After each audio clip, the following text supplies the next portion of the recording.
Depuis la nuit des temps, il y a une chose qui fascine à peu près tous les joueurs de Minecraft. Un lieu étrange et mystérieux atteignable uniquement après avoir bidouillé un petit peu les codes du jeu ou après avoir marché pendant un très long moment, et ce dans une seule et unique direction au cœur d'un monde Minecraft. Un endroit si lointain du spawn que pour être atteint sans sprinter et en avoisinant une vitesse moyenne d'environ 4,3 blocs par seconde, le joueur s'essayant devrait consacrer pas moins de 810 heures de son temps, soit l'équivalent de 33 à 34 jours de marche non-stop. Le tout donc sans dormir ni manger, et donc dans l'hypothèse où le joueur n'aurait pas de quelconque activité professionnelle. Si on part sur quelque chose de plus abordable, comme 6 heures de marche par jour par exemple, il faudrait compter 4 à 5 mois pour que le joueur puisse espérer atteindre ce terrain mythique. Et encore ça c'est dans la théorie parfaite, où rien ne viendrait freiner la progression du joueur. C'est-à-dire sans croiser la moindre montagne, le moindre océan, le moindre monstre qui forcerait le joueur à dévier même légèrement de sa trajectoire. C'est-à-dire aussi sans crash, ni pause, ni le moindre détour. Une ligne droite parfaite donc, qui permettrait au joueur d'avancer de manière linéaire sans que rien ne puisse venir interférer avec ce dernier. Ce que je viens de vous décrire, c'est le périple que vous devrez entreprendre si vous voulez espérer entrevoir de votre vivant les Farlands,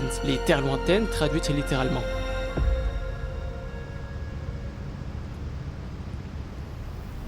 Un lieu de pure fascination visuelle qui émerveille les joueurs de Minecraft tout autant qu'elle semble les déranger. C'est d'ailleurs un voyage qu'un bon nombre de joueurs ont entrepris, bien que seule une poignée d'entre eux y ait réellement mis un terme. L'un des cas les plus connus est celui de KurtJMac, qui a mis de son côté 14 longues années à alimenter sa survie avant de finalement en toucher le saint graal du doigt. Voilà les Farlands, ces immenses falaises issues de bugs de génération qui à première vue devraient vous faire réprimer un petit frisson, mais qui devraient surtout éveiller votre curiosité. Éveiller votre curiosité, me direz-vous?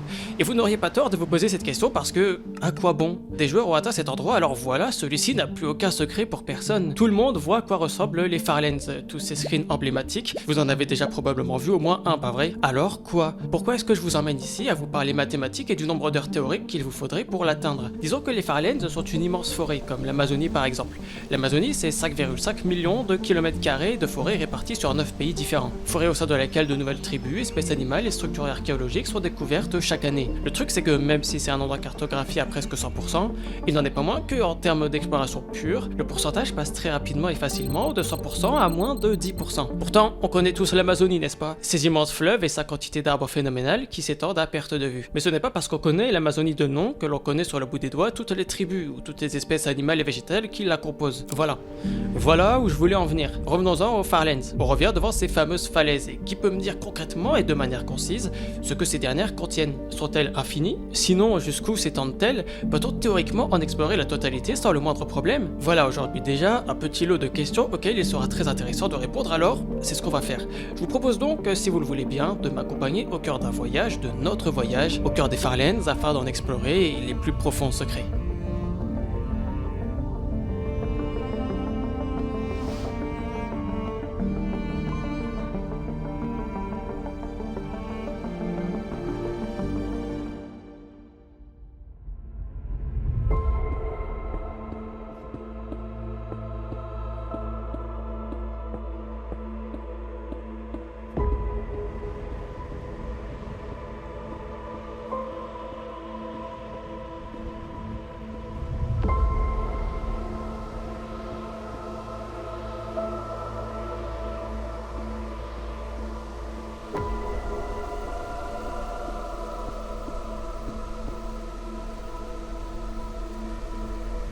Déjà, c'est pas compliqué, c'est ici que tout commence, à exactement 12 550 000 et 821 blocs du spawn. Et forcément, l'endroit est distordu et tout un tas de crevasses zèbrent le sol.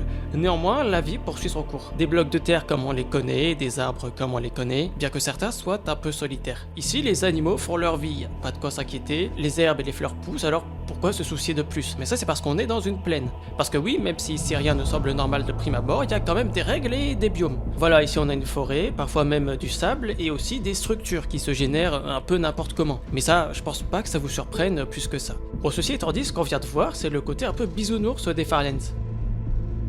Parce que si on descend dans les entrailles de la Terre, déjà c'est très grand, mais c'est aussi et surtout bien plus hostile. Mais bon, revenons à la surface. Si on a un peu de chance, on croise quelques citrouilles ou encore un biome savane. Et lorsque le jeu n'est pas trop dur en affaires, il nous offre une épave pour notre plus grand plaisir visuel. D'ailleurs, les animaux ne sont pas les seuls à poursuivre leur vie insouciante, puisque c'est également le cas des villageois, qui vraisemblablement ne se posent pas plus de questions que ça. Mais après tout, les Farlands, ce n'est pas si mal. Ça nous sort un peu de notre train-train quotidien à faire une énième survie avant de nous stuffer et d'aller affronter le dragon.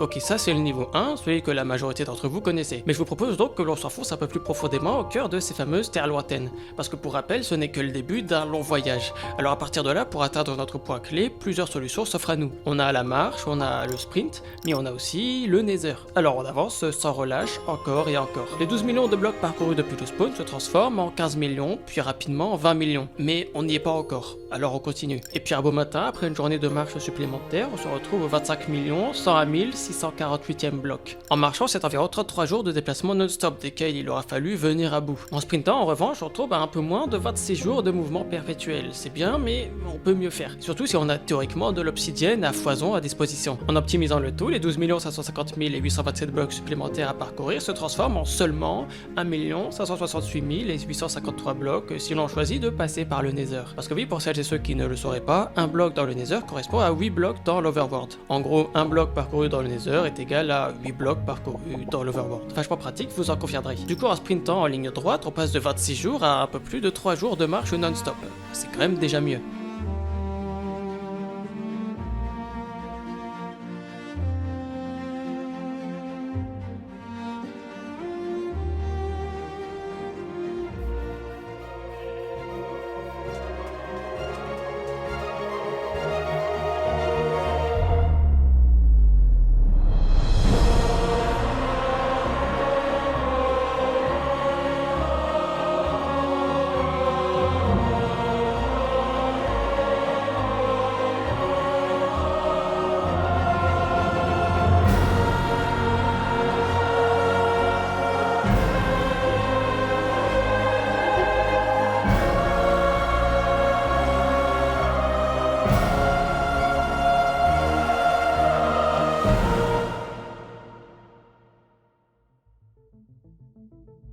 Et du coup, bienvenue. Bienvenue à notre deuxième point de rendez-vous, j'ai nommé les Sky Farlands. On vient de doubler le nombre de blocs que l'on a parcouru depuis le début et nous y voilà. Un immense mur de pierre qui se dresse face à nous. Enfin ça c'est selon le point de vue, parce que vu de la surface, c'est plutôt à ça que ça ressemble. Alors ici, on a deux choix qui s'offrent à nous dès lors. Soit on foule le sol en surface, tout en faisant bien attention à ne pas tomber dans l'une des nombreuses crevasses, soit... qui a parlé de tomber? Et si on était un peu foufou et qu'on décidait de sauter?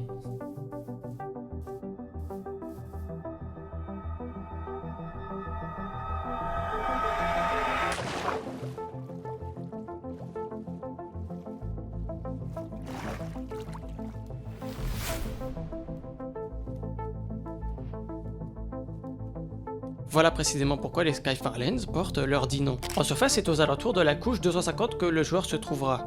Mais en descendant un petit peu, enfin un peu beaucoup, c'est en moyenne à la couche 70 que le joueur aura le luxe de fouler le sol. Si la couche 70 correspond à une couche à peu près normale en surface dans un mode classique, ici c'est autre chose. On est dans un genre de réseau de galeries infinies, avec un tas de chutes d'eau et de lave tout autant infinies. Malgré cet épais mur de pierre et de terre qui plane au-dessus de notre tête, rien ne nous empêche d'avancer. En fait, c'est un monde à peu près normal, à quelques détails près. On y trouve des étendues d'eau, presque comparables à des océans, ainsi que des biomes tels qu'on les connaît, ici une forêt de bouleaux en l'occurrence. Malgré tout, ne l'oubliez pas, ici ce sont les Farlands. Alors on trouvera des blocs de gravier disposés un petit peu partout et de manière aléatoire, tout comme on pourra tomber sur des genres de petites îles flottantes. Mais prenez garde parce que ici, même si la lumière du jour filtre, les monstres ont évidemment décidé d'en faire leur nid, ce dernier étant d'une efficacité redoutable pour leur prolifération. Et puis on continue à avancer. La prochaine étape sont les Vertex Farlands, qui correspondent grossièrement à d'immenses falaises relativement proches de celles que l'on pourrait croiser dans un monde des plus banals. En fait, c'est pas une étape qui va tant nous intéresser aujourd'hui, alors je vous propose que l'on enchaîne avec les Depth Noise Farlands. Pour se rendre aux Depth Noise Farlands, il faut compter environ 20 millions de blocs supplémentaires pour venir flirter avec les 42 949 672 blocs parcourus. En s'aidant de la dimension du Nether et à la seule force du sprint, c'est un objectif atteignable en un peu plus de 5 jours de déplacement perpétuel. Toujours sans dormir ni manger, et ce toujours dans les conditions les plus optimales possibles, sans le moindre contretemps, mais admettons. Les Depth Noise Farlands, ça ressemble à quelque chose comme ça. À première vue, on pourrait se dire que cette génération est proche de celle que l'on pourrait avoir en générant en n'importe quel monde, et ce à quelques dizaines, voire centaines de blocs du spawn. Sauf que si on regarde un peu plus près, ça n'a rien à voir avec ça. Tout est trop carré. et linéaire. Le seul avantage si on foule du pied cette terre, c'est le sentiment d'être dans un monde à peu près normal, et ce après avoir traversé des étapes telles que les Skyfarlands. C'est bien, mais nous on en veut plus, parce que si on peut encore continuer à avancer, pourquoi s'en priver? En continuant de la sorte, et au prix d'une durée qu'il vaut mieux ne pas imaginer, vous passerez par l'étape des Farterlands, qui culmine à pas moins de 4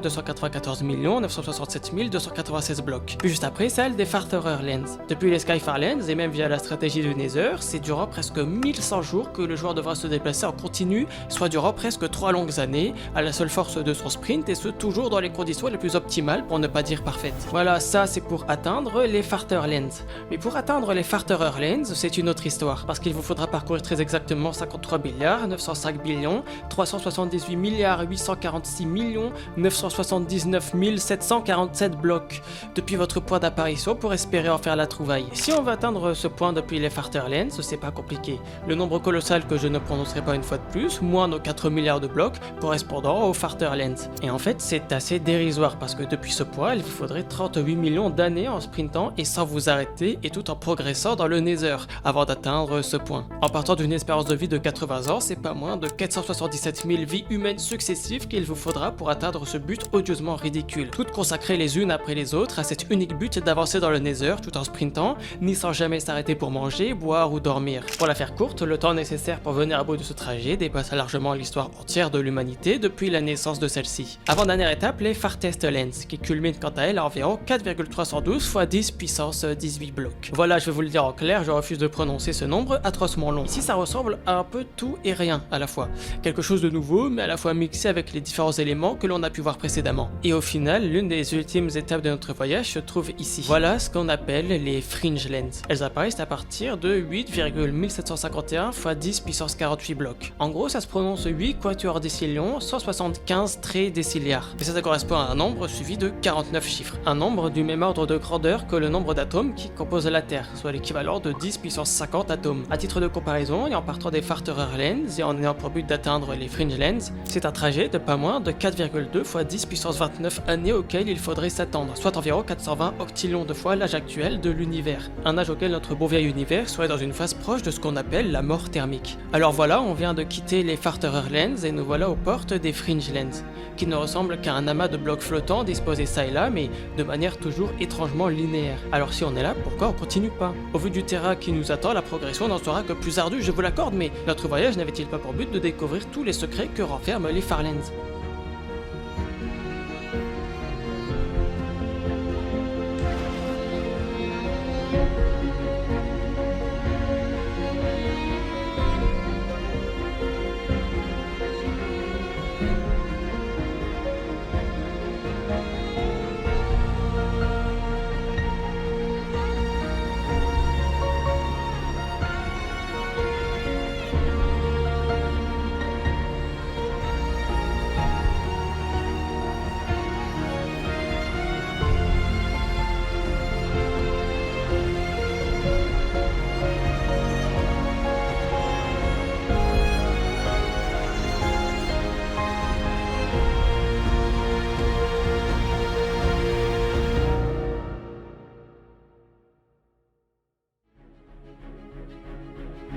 Alors on continue, même si d'un point de vue purement théorique, chaque étoile, chaque galaxie qui compose l'univers se sera éteint, l'humanité aurait aussi disparu depuis un bon moment et vraisemblablement plus aucun PC n'existerait pour faire tourner le monde que l'on explore en ce moment même. Mais c'est de la théorie et alors on continue. On marche, on court, on sprint, c'est comme on veut. Et on en profite quand même pour observer parce que on a de la chance d'être là.